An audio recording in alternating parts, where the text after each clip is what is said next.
Tu veux investir en bourse, mais tu ne sais pas si tu dois investir sur 1 an, 5 ans ou 20 ans. Tu entends partout que tout le monde te dit que l'investissement le plus sécurité est l'investissement à long terme, mais malheureusement, peut-être que ton âge ne te permet pas de te projeter sur une si longue période. Nous allons voir dans cette vidéo les 3 différences avec l'investissement à court terme, à moyen terme et à long terme, ce qui te permettra de pouvoir investir de la façon la plus sereine possible. Bonjour, je m'appelle François, vous êtes sur la chaîne Stratégie Bourse et vous êtes sur la vidéo le plan exact pour réussir ton investissement selon ton horizon 1, 5 ou 20 ans. Comme toujours, tu as un e-book gratuit dans la description, n'hésite pas à aller le télécharger, il est là, vas-y, c'est gratuit, ça va t'aider à pouvoir démarrer tes investissements en bourse de la façon la plus sereine possible, et pense à t'abonner, à liker, à partager, et évidemment à commenter. Allez, on y va tout de suite. Comprendre les 3 horizons de placement. Donc le premier horizon de placement, c'est du court terme. Donc sur le court terme, tu vas essayer de gagner le maximum, entre guillemets, d'argent sur une période courte. Qui dit période courte dit aussi beaucoup de volatilité, beaucoup de prise de risque, et donc il faudra que tu sois capable d'accepter et d'encaisser les risques que tu prends. Tu te doutes bien que sur une période d'1 an, si tu veux gagner pas mal d'argent, ou en tout cas essayer de faire fructifier au maximum tes revenus, et ben forcément tu prendras beaucoup plus de risques. Ensuite, on a le moyen terme. Moyen terme, tu vas être sur une période de 5 ans en moyenne. Sur 5 ans, tu vas pouvoir généralement te créer des revenus pour pouvoir investir sur une voiture, par exemple, si tu as un petit objectif, sur des projets de vie, en tout cas, principalement, qui peuvent aller jusqu'à l'achat immobilier. Tu pourrais par exemple préparer un achat immobilier dans 5 ans et du coup essayer de te créer un capital pour pouvoir investir dedans. Donc la volatilité sera toujours présente, moindre, mais toujours présente. Et donc il faudra quand même faire très attention à ce que sur quoi tu vas investir. Et il va falloir accepter avec moins de problématiques que pour le court terme, mais quand même la volatilité des marchés et le fait que ton portefeuille puisse baisser à certains moments. Ensuite, tu auras donc l'investissement sur du long terme, où là, la volatilité sera beaucoup moindre.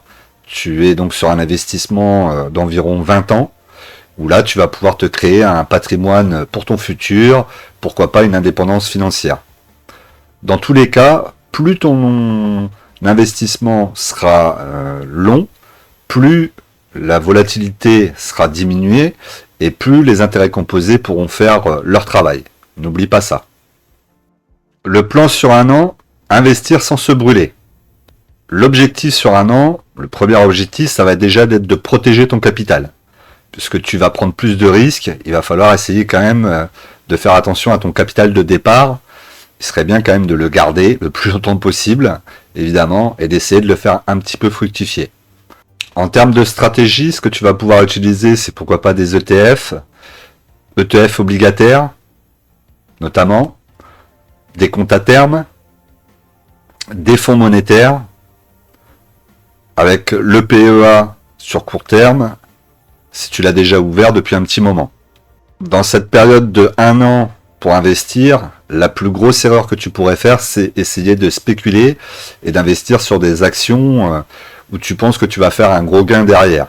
Généralement, c'est plutôt l'inverse qui va se passer. Tu risques de perdre non seulement ce que tu pourrais éventuellement gagner en gain, mais surtout, tu risques d'attaquer ton capital. Et je te le rappelle que sur 1 an, l'objectif, c'est quand même d'essayer de protéger ton capital de départ. Donc, évite la spéculation, évite les actions un petit peu trop à la mode qui sont donné par tous les youtubeurs ou tous les spécialistes de l'investissement. Ça peut être très risqué pour toi, donc essaye plutôt d'aller sur des ETF obligataires, où tu seras beaucoup plus serein et beaucoup plus tranquille dans dans tes achats et la performance se fera de façon simple et avec beaucoup moins de chances de toucher à ton capital. Dans ce cas-là, je te conseillerais aussi d'avoir quand même un petit peu de liquidité de côté, notamment la liquidité pour ta sécurité, pour si jamais il y a le moindre souci que tu aies, tu auras toujours un petit peu de liquidité et tu n'auras pas besoin d'aller attaquer ton investissement. Déjà que sur un an, c'est très court. Donc si en plus tu commences à attaquer aussi la liquidité que tu as mis de côté sur ces un an parce que tu as par exemple spéculé sur des actions qui sont en train de tomber, ça serait quand même dommage. N'oubliez pas qu'un an, ça passe très très vite et que l'investissement sur un an, il est vraiment très dangereux, très compliqué à gérer. Et si tu vas sur des actions, tu peux être sûr que tu risques vraiment de tout perdre dans l'année. Je te rappelle la base, hein, c'est que les investisseurs, je sais même pas si on peut dire vraiment investisseurs, mais les gens qui tradent en day trading à la journée sur des actions, ils sont en général plus de 90% à tout perdre au bout de 3 mois.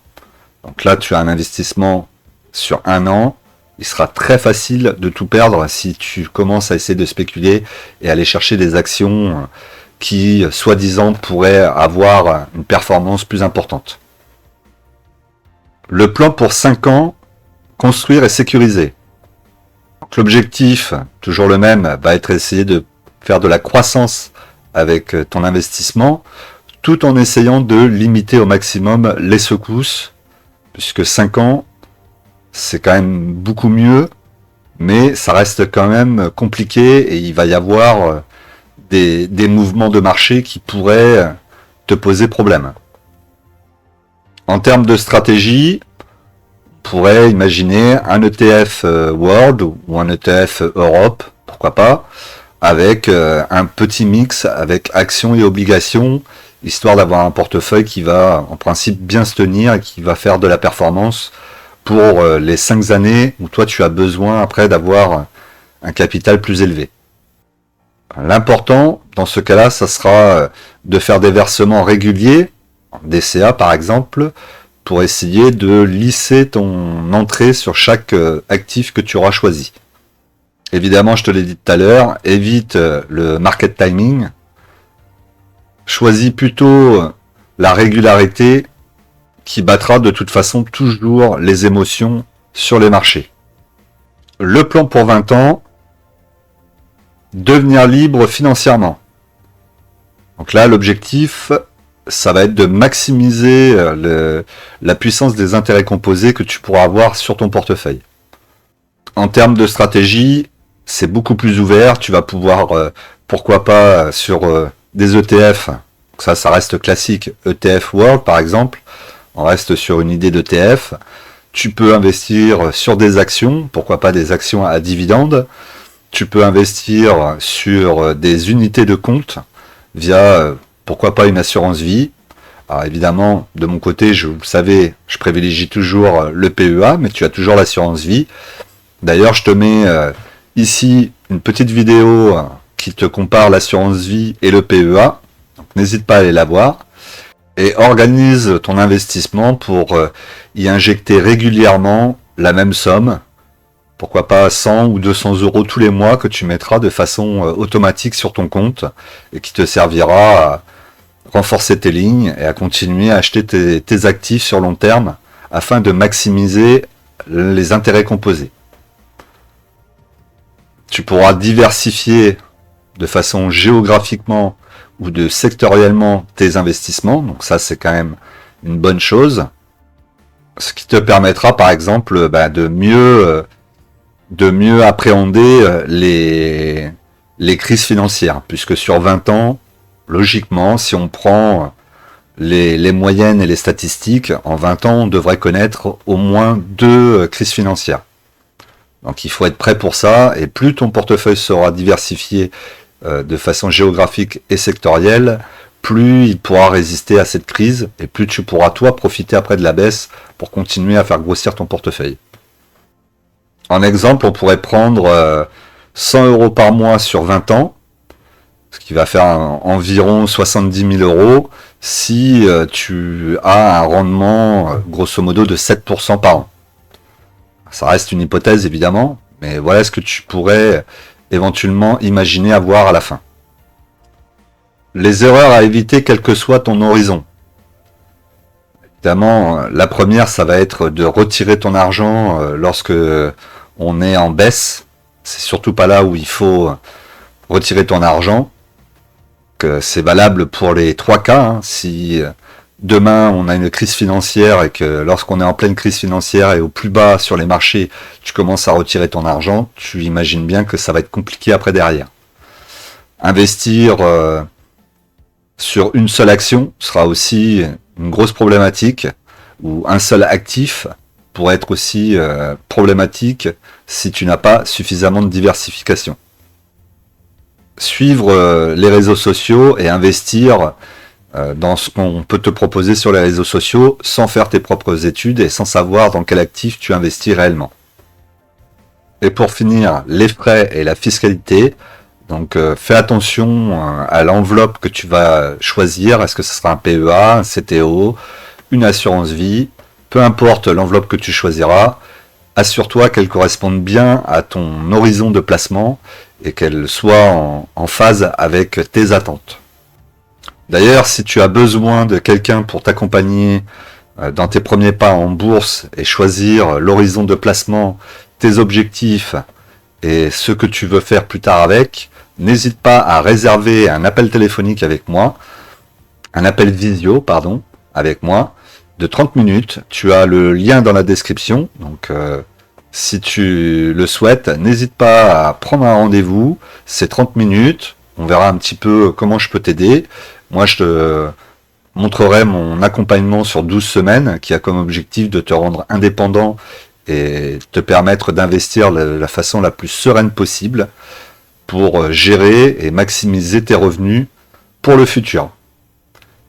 Je te rappelle qu'il n'y a que 2 places par mois, donc ça part assez vite. Donc n'hésite pas à réserver ton créneau le plus vite possible afin de prendre les choses en main et ne pas rester passif devant la problématique qu'aujourd'hui notre pays risque de subir, notamment en termes de retraite.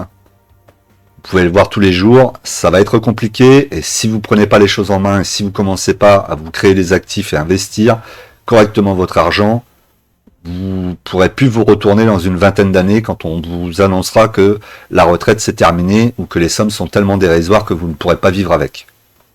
Donc prenez les choses en main et la première chose à prendre en main c'est prendre un créneau avec moi, appelez-moi, discutons ensemble et trouvons la solution pour vous donner cette capacité dans 20 ans d'avoir des revenus.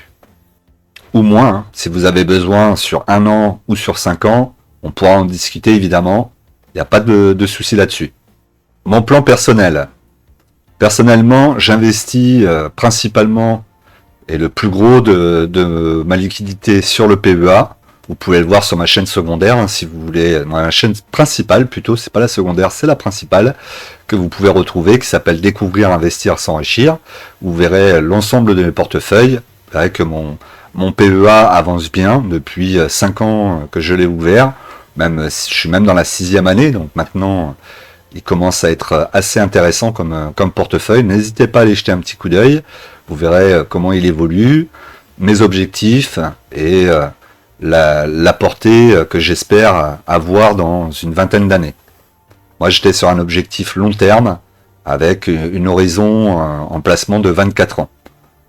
Donc, il me reste encore 19 ans maintenant à investir pour que, lorsque j'arriverai à la retraite, justement, je me pose pas la question de savoir si j'aurai quelque chose ou s'il faudra que je me débrouille par moi-même avec les quelques centimes d'euros que l'État aura bien voulu me laisser. En conclusion, tout est possible, mais n'oublie pas que plus ton horizon de placement va être courte, 1 an, 5 ans, 20 ans, plus les risques vont être importants et plus il faudra accepter la volatilité et avoir conscience que ça va pas forcément être le plus simple, surtout sur une période d'1 an. Encore sur 5 ans, il peut se passer quelque chose. Si tu n'as pas forcément de chance, tu pourrais tomber sur une crise financière au bout de 5 ans. Mais sur 1 an, la probabilité est quand même beaucoup plus compliqué à gérer. Il suffit que ça soit une année 100 pour les marchés pour que tu y perdes plus que tu as gagné. Donc n'oublie pas que le premier objectif, ça sera de gérer ton capital et essayer de le protéger le plus possible, et ensuite d'aller chercher de la performance autant que peu. Dis-moi en commentaire si toi tu es plutôt horizon 1 an, 5 ans ou 10 ans, ou 20 ans, pardon, ça m'intéresse. Pense à t'abonner, à liker, à partager évidemment, à commenter, et moi je te dis comme d'habitude, n'oubliez pas qu'en investissement, les impatients payent pour les patients.